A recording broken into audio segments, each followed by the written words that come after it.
Nous sommes avec Benoît Biteau, eurodéputé Europe Écologie Les Verts et paysan charentais. Bonjour Monsieur Biteau, merci beaucoup d'être avec nous. Vous étiez présent à cette audience du Conseil d'État pour représenter Europe Écologie Les Verts. Comment ça s'est passé? Est-ce que vous aviez déjà le sentiment que ça allait vers une annulation en référé? C'est toujours difficile de savoir à l'avance ce qu'ont décidé les juges. Ce qui est sûr, c'est que l'impression qu'on a eue se vérifie dans la communication du Conseil d'État, c'est-à-dire que les arguments, les amalgames proposés par le ministère de l'Intérieur étaient quand même clairement visibles et il y a eu plusieurs fois pendant l'audience des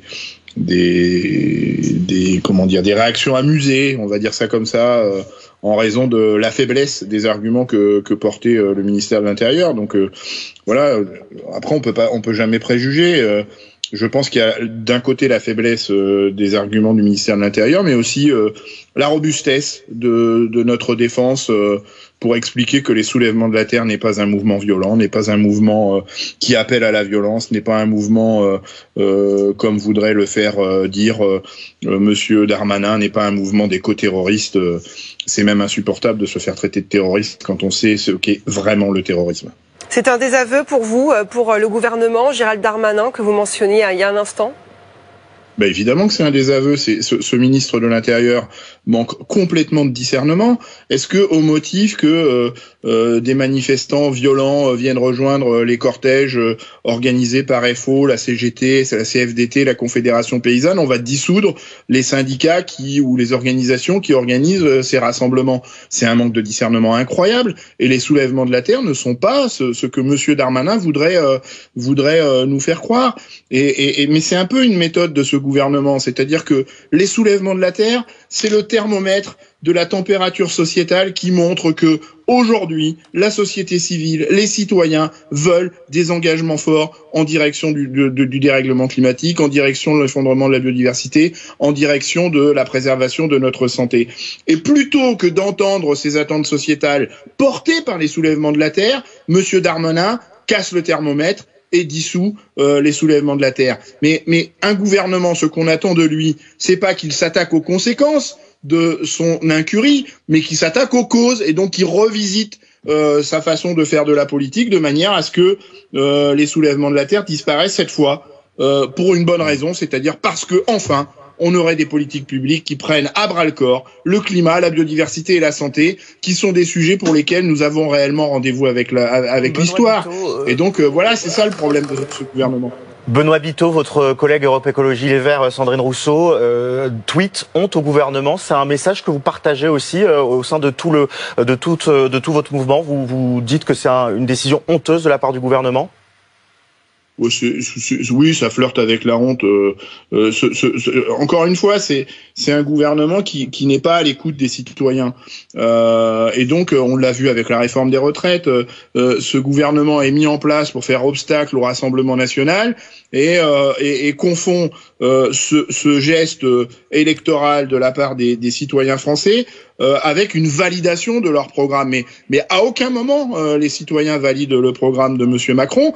Les citoyens, ils veulent faire obstacle au Rassemblement national. Et ce que fait ce gouvernement en se comportant comme ça, y compris avec les soulèvements de la terre, il fait le lit du Rassemblement national. Donc c'est insupportable, c'est insupportable. Merci beaucoup d'avoir interagi avec nous sur l'antenne de BFM TV. On va entendre la réaction de Benoît Biteau, député européen écologiste. En clair, si l'on comprend bien ce qui s'est passé aujourd'hui, vous avez gagné une première manche, mais vous n'avez pas gagné la guerre. Oui, c'est clair, mais dans les deux cas, de toute façon, même si le Conseil d'État avait confirmé la dissolution, à l'inverse, on pouvait aussi espérer que dans l'instruction sur le fond, on pouvait aussi gagner. Moi, je vois quand même une forme de cohérence dans la décision du Conseil d'État, c'est-à-dire que ce même Conseil d'État a condamné à 2 reprises ce gouvernement pour inaction climatique, vient de le condamner en juin dernier pour inaction en faveur de la protection de la biodiversité, et ce que proposent les soulèvements de la terre, loin d'être des activistes violents, c'est précisément que les politiques publiques intègre ces enjeux du climat, ces enjeux de la biodiversité, ces enjeux de la santé, pour lesquels on a véritablement rendez-vous avec l'histoire. Et donc ce Conseil d'État qui, d'une main, condamne ce gouvernement parce qu'il est inactif sur ces grands sujets pour lesquels on a rendez-vous avec l'histoire, ne pouvait décemment pas proposer une dissolution des soulèvements de la Terre qui, précisément, sont des citoyens qui sont très inquiets et qui militent pour que des politiques publiques soient en faveur du climat et de la biodiversité et de la santé. Donc voilà, le gouvernement a tenté de casser le thermomètre des attentes sociétales, des attentes citoyennes qui se manifestent au travers des soulèvements de la Terre plutôt que de traiter les causes, c'est-à-dire essayer d'engager des politiques publiques favorables au climat, la biodiversité et la santé.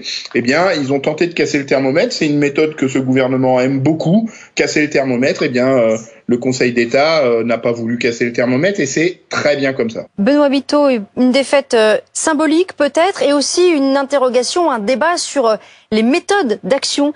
Finalement, quelles méthodes d'action sont légitimes dans la lutte pour le climat? Quelle place aussi pour la désobéissance civile? Est-ce que vous-même vous condamnez par exemple les opérations de sabotage? Alors déjà, je voulais revenir, je suis désolé, mais la représentante du ministère de l'Intérieur à l'audition du Conseil d'État à laquelle je participais, parce que je fais partie des 8 co-requérants de cette demande de suspension de la dissolution des soulèvements de la Terre. J'étais également à Sainte-Soline le 28 octobre quand on s'est fait traiter le lendemain ou le jour même d'ailleurs par Gérald Darmanin d'éco-terroriste. J'étais encore à Sainte-Soline le 25 mars. Donc moi j'ai pu vivre ce qui s'est passé. Et je suis désolé, mais il a été question d'éco-terrorisme dans l'audition de mardi après-midi, et il a fallu qu'on explique que c'était pas acceptable que des militants écologistes qui sont dans des actions symboliques, et ça va me permettre de répondre à votre question, puissent être traités d'éco-terroristes et donc de terroristes rangés au même rang que ceux qui font tomber les tours jumelles ou s'attaquent au Bataclan. C'est juste insupportable.